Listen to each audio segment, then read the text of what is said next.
My name is Alan Brooks. I'm 52, retired Army Master Sergeant.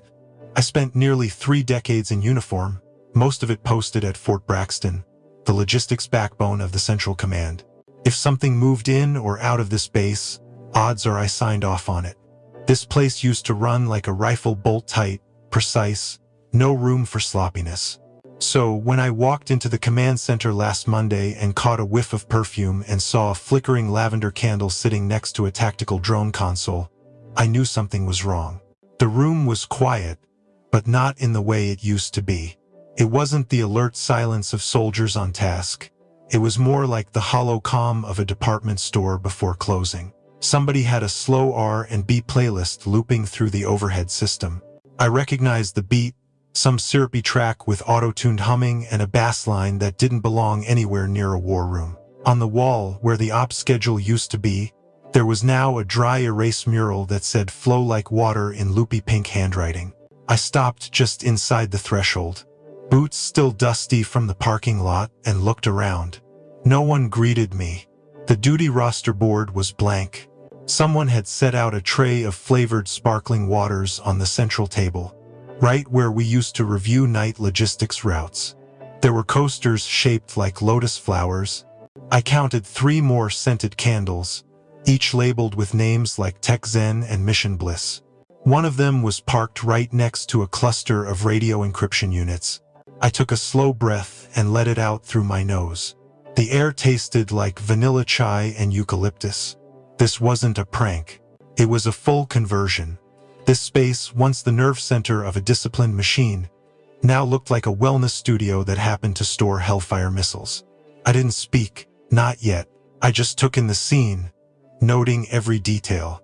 The sound, the smell, the careless posture of the intern at my old desk, wearing socks with cartoon cats on them, leaning back like she was in a yoga retreat. This was no longer my command center, but it was still my system, and I could already feel it straining. I joined the Army when I was 19. No college, no big plan, just a firm handshake and a contract that felt heavier than it looked. I started as a recon scout, long stretches on the move, sleeping in dirt, counting steps between tree lines, learning what mattered and what didn't. What mattered was discipline, reliability, knowing that if you said something would happen at 0600, it damn well did. Over time, I moved into logistics. Less glamour, more responsibility. By my mid-30s, I was managing supply chains that stretched across continents. I learned to love the details. I could track pallets like a bloodhound. If a screw was missing from a maintenance kit, I knew where it went. Systems made sense to me. There was order, purpose, a blueprint for how chaos could be kept at bay. Fort Braxton wasn't just where I worked. It was where I lived, even when I wasn't on duty. I missed more birthdays than I can count. Lost a marriage to the job. But I never missed a flight schedule or a deployment checklist. My name was stamped on years of movement reports and requisition orders. Not flashy work, but when things didn't blow up, it was because the chain held. I was part of that chain. Some folks chase rank. I chased reliability. I wanted my people to sleep knowing the backup generator would kick on, that their gear would arrive, that someone had checked every bolt and battery. That someone was me. This base had been my constant. When everything else in life shifted, this place stayed the same. At least, it used to. Captain Eric Thompson arrived like a summer thunderstorm. Loud, fast, and certain he was changing the weather. He was 28, with a chest full of medals that hadn't seen dirt and a handshake that came with a pitch deck. He talked about optimizing morale and recalibrating command flow. Said the old systems were legacy weight and that we needed to embrace adaptive integration. Most of us didn't know what that meant, but we knew it wasn't how you move fuel or ammo in a war zone. He brought his girlfriend Cassandra with him, civilian, no clearance. Introduced her as a combat environment coach. She wore yoga pants and carried a mood board, said she was there to help the base connect with its inner rhythm. I remember standing there, listening to her talk about energetic grounding while standing 10 feet from a missile bay. She set up a diffuser station next to the armory, labeled it Peace Perimeter, It would have been funny if it wasn't real. But it was. And that's what made it dangerous. You can't run a command post on good vibes and herbal tea. And yet, that's exactly what was starting to happen. Cassandra didn't waste time making herself at home. Within a week, she taped amethyst crystals to 2 of the main control panels. Said they stabilized the frequency of what she called aggressive circuitry. She referred to our drone schematics as aura maps. Called the targeting interface a conflict spiral. One morning, I caught her asking a comms tech if Morse code was some kind of military breathing technique. She rearranged the flight schedule board into a chakra wheel. Added pastel color codes that didn't match any of our alert systems. When I asked what happened to the red zone markers, she said red was too violent and had been rebranded as warm active. The worst part was she didn't even seem malicious. Just wildly out of place. Like a meditation app wandered into a war movie and refused to leave. But the others didn't push back. Not openly. She was with the captain, and the captain was a general's son. So instead of correcting her, we adjusted. Quietly. Nervously. Hoping it would all pass like a bad fever. But it didn't. It kept growing. It started slow. A skipped meeting invite. A briefing that used my charts but credited someone else. At first, I thought it was just oversight, the kind that happens when new people take over and don't know who built what. But then the patterns sharpened. My login failed on a platform I'd used for years. Security reset my clearance without notice.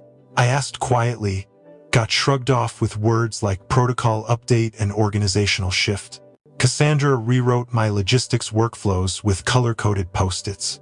Eric approved her changes without review.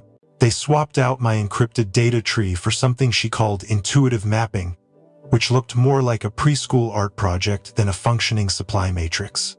I didn't argue, didn't protest. I just nodded, stepped back, and watched. Every time they overrode a failsafe or ignored a dependency alert, I logged it. I printed everything, saved redundant backups offline, 3 locations, triple encryption. I wasn't trying to fight. I was preserving the truth. I built those systems to last. But systems only work when people respect them. And these 2 treated the place like a test kitchen for wellness trends. One morning I found lavender oil rubbed into the drone calibrator. Cassandra said it helped the drones move with grace. The day she unplugged the satellite modem because it had aggressive aura vibes, I knew I was done. Not broken, just done. There's a point where you realize the roof's going to collapse no matter how many nails you drive. So I documented everything. Set up passive tripwires. Nothing destructive, just signals. Warnings the system would throw once enough lines got crossed. No harm, no hacks, just silence. Just the sound of me stepping away. I removed my admin rights last. Took my name off the keys. I wanted the record clean. When it failed, and it would, I didn't want blame. I wanted clarity. No one asked where I went. No one noticed I stopped logging in. They thought they'd won. But what they'd done was pull the last pin from a very old, very steady grenade. And all I did was let it roll. I dropped my resignation at 0800. Walked it to the admin desk, handed it to the lieutenant, and didn't look back. By 0815, I was halfway to the gate. At 0832, the first alert triggered. A logistics sync error, routine on the surface. By 0847, the maintenance scheduler failed to launch. By 0903, Cassandra was in the command bay, barefoot on a yoga mat, trying to meditate through the flickering red lights of a failing drone calibration console. She said the vibrations were too intense. She needed to center herself. Meanwhile, the automated response queues stalled. By 0930, someone had posted a photo in the internal forum, a satellite feed error, captioned with Eric's usual optimism. Something about embracing chaos as a path to clarity. He followed it with a quote about energy being more important than execution. That was when the system stopped pretending. Inventory tags scrambled. Fuel routing froze. Drone launch timing defaulted to 0. I wasn't watching it happen in real time, but I'd seen it before. Enough cracks, and the wall doesn't crumble. It caves, quietly, all at once. The command staff ran the usual checks. Nothing made sense. Protocols were untouched. Logs looked clean, but nothing responded. They tried resets, overrides, even a system rollback. It stalled mid-sequence. Cassandra suggested unplugging the mainframe to reboot its aura. An officer almost did it before someone stepped in. Eric stayed calm, or tried to, posted a message to the team chat. Leadership is staying present in the storm. We've got this. The replies were fewer than usual. One emoji, a lot of silence. By noon, the emergency comms unit was flagged for unauthorized firmware. The patch I'd maintained for 7 years was gone. They replaced it with a template from a lifestyle brand. They called me. Twice. I didn't answer. I was at a diner off base, sipping coffee from a chipped mug. Nothing fancy. Just black coffee and peace. My offline tablet buzzed at 1,220. Not live data, just an echo ping from a dormant sensor. The failsafe I'd set was never meant to break. It was meant to listen, and it was listening now, reporting what the system knew but no longer had the strength to say. It didn't scream. It whispered. Silent logs of years undone in hours. Eric finally tried to log into the admin node. It denied him 3 times. Cassandra stood behind him with a sage stick and said the code must be resisting integration. A staff sergeant reset the credentials, but it was too late. The failsafe had passed its trigger count. It started closing doors, one access point at a time. Not violently, just firmly. No one could find the root. They blamed the update, then the vendors, then each other.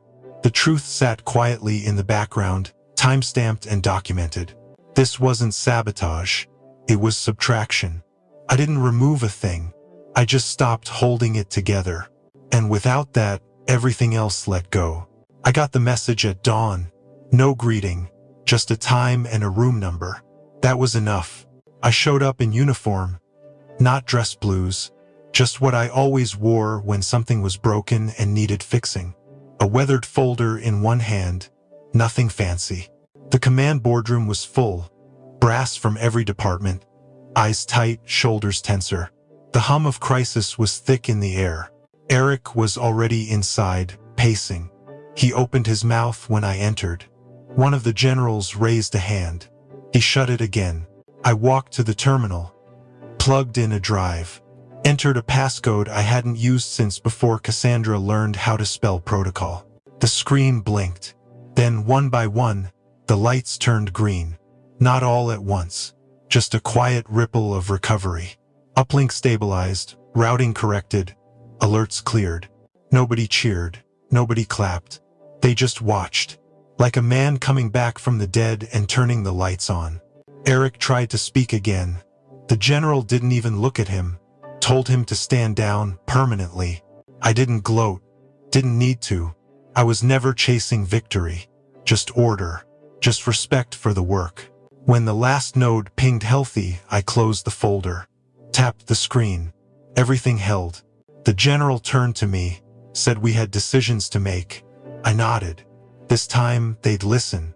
Alan didn't say much when the systems came back online. He didn't need to. The soft green glow across the command screen spoke louder than any apology ever could. The silence in the boardroom was heavy, like the air had stopped moving. The generals, the legal officers, even the IT contractors frozen on video feed. No one wanted to be the first to speak.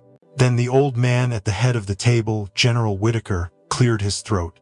He looked at Alan with something between recognition and regret. Alan nodded once, then walked forward and set a worn yellow folder on the table. No one moved when he flipped it open. Inside was a single sheet of paper. The ink faded, but the signature still clear. Clause 14. Emergency Continuity Override. It gave Alan operational authority if base stability metrics dropped below critical for more than 12 hours. A clause signed 10 years ago during a systems audit. Back then, nobody thought they'd need it. It was insurance. A just-in-case agreement drafted after a string of ransomware attacks took down 3 logistics hubs overseas.